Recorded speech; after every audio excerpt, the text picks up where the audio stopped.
नमस्कार प्रिय शिक्षार्थियों, स्वागत है आपका हमारे YouTube चैनल परिणाम अकेडमी ऑफिशियल पे। साथियों, मैं आज आप सामने प्रस्तुत हूं फिर से एक बहुत ही शानदार वीडियो लेकर। और जैसा कि हमारी टीम रैपिड फायर सीरीज चला रही है, उसी श्रृंखला में मैं आपकी आधुनिक भारत की क्लासेस ले रहा हूं। और आधुनिक भारत में आज अगला जो टॉपिक है आपका, वो अगस्त प्रस्ताव 1940 है। इससे पहले मैं ऑलरेडी 11 वीडियो अपलोड कर चुका हूँ और आज जो हमारा टॉपिक होने वाला है वो अगस्त प्रस्ताव होने वाला है। तो बिल्कुल भी देरी ना करते हुए बिल्कुल रैपिड तरीके से मैं यहाँ पर अगस्त प्रस्ताव के ओर आपको ले जाता हूँ, ताकि आपका टाइम बिल्कुल भी वेस्ट ना हो। सीधा मैं मुद्दे पे आता हूं। 1940 में अगस्त प्रस्ताव आया था और ये बहुत से एग्जाम में पूछा जाता है। इसमें कुछ कुछ पॉइंट्स आपसे पूछ लिए जाते हैं जो आपसे छूट जाते हैं। तो यहाँ पर जो सीरीज रैपिड फायर चलाई जा रही है वो आपके बहुत काम आने वाले दोस्तों, आप इसको बहुत ध्यान से पढ़िएगा। ठीक है, तो अगस्त प्रस्ताव यहाँ पर 1940 में लाया गया था। किसके द्वारा लाया गया था? प्रस्तावक कौन थे? तो उस समय वायसराय कौन थे? Lord Linlithgow. आपका पहला जवाब क्या होगा? Lord Linlithgow. कब आया था? 8 अगस्त 1940। वैसे तो अगस्त ऐसे केवल ईयर पूछता है 1940, बट फिर भी आपको डेट याद रखनी है। 8 अगस्त 1940 को इसकी प्रस्ताव तिथि हुई थी और उस समय वायसराय कौन थे? Lord Linlithgow. ये आपको 2 पॉइंट यहाँ पर याद रखने हैं। 2 क्वेश्चन तो आपको यही बन गए। ठीक है, उसके बाद पृष्ठभूमि, ये हमें थोड़ा इसको आप इग्नोर कर सकते हैं क्योंकि ये बड़े एग्जाम, स्टेट लेवल के एग्जाम में पूछता है। फिर भी कि इसकी पृष्ठभूमि क्या थी, मतलब क्यों लाया गया था? तो द्वितीय विश्व युद्ध के दौरान ब्रिटिश सरकार को भारत का समर्थन चाहिए था। क्यों? क्योंकि उस समय ब्रिटिश जो सरकार थी वो कमजोर हो रही थी और उसको क्या करना चाह, वो भारत को युद्ध में शामिल करना चाह रहे थे और भारत युद्ध में शामिल नहीं होना चाह रहा था। क्यों? क्योंकि उसको आजादी चाहिए थी और पहले प्रथम विश्व युद्ध में उसको भी ऐसी उम्मीद थी, लेकिन उसके साथ धोखा हुआ। तो ऐसे द्वितीय विश्व युद्ध में ब्रिटिश सरकार कोशिश कर रही थी कि हमारे साइड आ जाए, लेकिन वो लोग साइड होने के बिल्कुल भी पक्ष में नहीं थे। तो एक फिर से कहते हैं रोटी का टुकड़ा देने की फिर से कोशिश की गई, ऐसी कुछ यहाँ पर बात की गई। मुख्य उद्देश्य क्या था अगस्त प्रस्ताव? कि भारत को युद्ध में शामिल कराना और युद्ध के बाद संविधान में सुधार का आश्वासन देना। केवल रोटी का टुकड़ा पकड़ाने की फिर से यहाँ पर कोशिश की गई अंग्रेजों द्वारा कि भाई आप हमारा युद्ध में आप हमारा साथ दो और युद्ध की समाप्ति के बाद हम आपको संविधान बनाने का प्रावधान बताएंगे या फिर आपको हम मौका देंगे। ऐसा इन्होंने बात अंग्रेजों ने की। ठीक है, प्रमुख प्रावधान क्या किए गए अगस्त प्रस्ताव में, मतलब क्या लॉर्ड लिथगो ने कहा कि हम ये चीज करेंगे? क्या कहा उन्होंने? सबसे पहली बात कि भाई भारत के लिए डोमिनियन स्टेट्स का मुख्य लक्ष्य, हम डोमिनियन स्टेट बनाएंगे।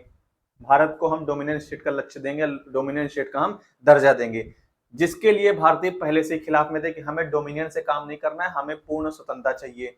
ठीक है, ये तो ये पहली लाइन इनकी सुनते एकदम सब गुस्सा आ गया, ऐसा आप समझ लीजिए। ठीक है, दूसरी बात उन्होंने क्या कही कि युद्ध के बाद भारत के एक संविधान सभा का गठित करने का प्रस्ताव किया गया। ये बात अच्छी लगी, ये बात अच्छी लगी। हालांकि ये हो नहीं पाया। ये हुआ कब? हमारा कैबिनेट मिशन के टाइम पे हुआ था, हम आगे बात करेंगे। ये हो नहीं पाया, बट ये बात सभी को अच्छी लगी थी। तीसरा क्या था कि सभी भारतीय समुदाय, मुस्लिम, सिख, क्रिश्चियन आदि को संविधान सभा में प्रतिनिधित्व का मौका दिया जाएगा। कि भाई जब संविधान सभा बनेगी तो जितने भी अल्पसंख्यक हैं हिंदू के साथ साथ, उन सभी को संविधान सभा में प्रतिनिधित्व करने का मौका दिया जाएगा। ये बात भी ठीक थी इनकी। ठीक है, फिर अगला पॉइंट क्या था कि भारत सरकार में अधिक भारतीयों को शामिल करना। ये बात बिल्कुल वेल एंड गुड थी।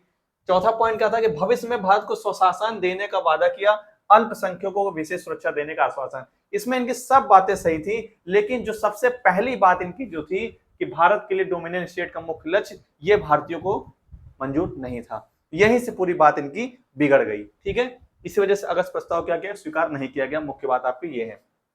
ठीक है, ब्रिटिश सरकार की नीति क्या थी कि भारत में अलग अलग समुदायों को बांटकर विरोध को कम करना, मुस्लिम लीग को खुश रखना, कांग्रेस को युद्ध में सहयोग के लिए मजबूर करना।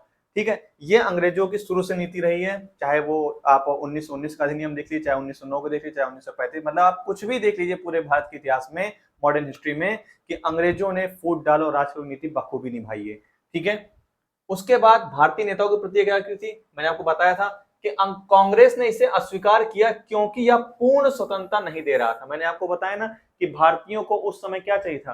पूर्ण स्वतंत्रता चाहिए थी, पूर्ण स्वतंत्रता। डोमिनियन से उनका काम नहीं चलना था।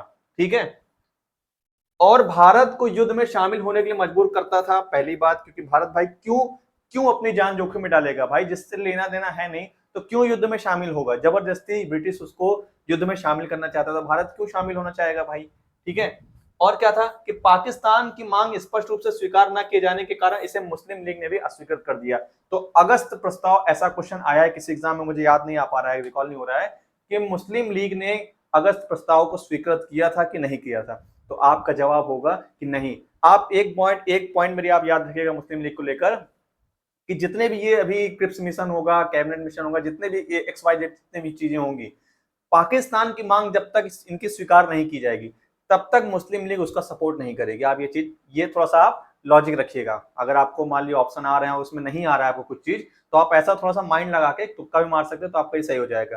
कि मुस्लिम लीग की सबसे मुख्य मांग क्या थी, कि पाकिस्तान, उनको स्वतंत्र देश चाहिए था, उनको सहयोग से कोई मतलब नहीं था, उनको स्वतंत्र देश चाहिए था। तो जहां पर भी उनका ये मांग पूरी हो जाएगी, मुस्लिम लीग उसका पूरी तरीके से समर्थन करेंगे। ये चीज आप याद रखिएगा, ठीक है। तो अगस्त प्रस्ताव को मुस्लिम लीग ने भी अस्वीकृत कर दिया। भारतीयों ने क्यों अस्वीकृत किया? क्यों? क्योंकि ये पूर्ण स्वतंत्रता नहीं दे रहा था, ठीक है। प्रमुख आलोचनाएं क्या थी, कि भारत को जबरदस्ती युद्ध में शामिल किया जा रहा था, स्वतंत्रता का जो था वो वादा नहीं किया गया था कि भाई स्वतंत्रता हम देंगे नहीं देंगे, हमें डोमिनियन नहीं चाहिए था, हमें पूर्ण स्वतंत्रता से मतलब था। तो इस वजह से अगस्त प्रस्ताव क्या किया गया, अस्वीकृत कर दिया गया। मुस्लिमों में सबसे बड़ी पार्टी या मुस्लिमों में सबसे बड़ा जो मुख्य दल था वो था मुस्लिम लीग, इसके नेता थे मोहम्मद अली जिन्ना साहब। और जो हिंदुओं में था या फिर हमारे जो क्या कहते हैं पूरा समुदाय का था, अल्पसंख्यकों का और भी जो समुदाय थे उनका कांग्रेस पार्टी थी। तो दोनों ने अगस्त प्रस्ताव को रिजेक्ट कर दिया, दोनों ने इसको मना कर दिया। क्यों? मैंने आपको रीजन बता दिया कि भारत जो हमारे कांग्रेस थे उन्होंने क्यों, क्योंकि पूर्ण स्वतंत्रता की बात नहीं की गई। मुस्लिम लीग ने क्यों, क्योंकि पाकिस्तान की मांग नहीं की गई। ये 3-4 पॉइंट आपको याद रखने हैं। इससे ज्यादा अगस्त प्रस्ताव से और कुछ नहीं आएगा, कुछ भी नहीं आएगा। ये मैंने आपको स्टेट लेवल तक के एग्जाम तक का मैंने आपको प्रश्न बता दिया है। हाँ, यूपीएससी के एग्जाम में बहुत सारी चीजें पूछता है, तो यूपीएससी का लेवल थोड़ा सा अलग है। बाकी यहाँ पर जो भी इंपॉर्टेंट पॉइंट्स है कि भाई उस समय वायसराय कौन था, किसके द्वारा लाया गया, इसके मुख्य पॉइंट्स क्या थे, ये मैंने आपको बहुत ही शॉर्ट में बता दिया। वीडियो अगर आपको अच्छी लगी हो तो वीडियो को लाइक करिए, वीडियो पे कमेंट करिए, दोस्तों अपने शेयर करिए। अगर आपको इस चैनल का कंटेंट अच्छा लग रहा है तो चैनल को सब्सक्राइब करिए, बेल आइकन को प्रेस कर दीजिएगा, ताकि आपको ऐसे ही वीडियो टाइम टाइम मिलती रहे। तब तक बने रहिए हमारे चैनल के साथ, हंसते रहिए, मुस्कुराते रहिए। जय हिंद, जय भारत।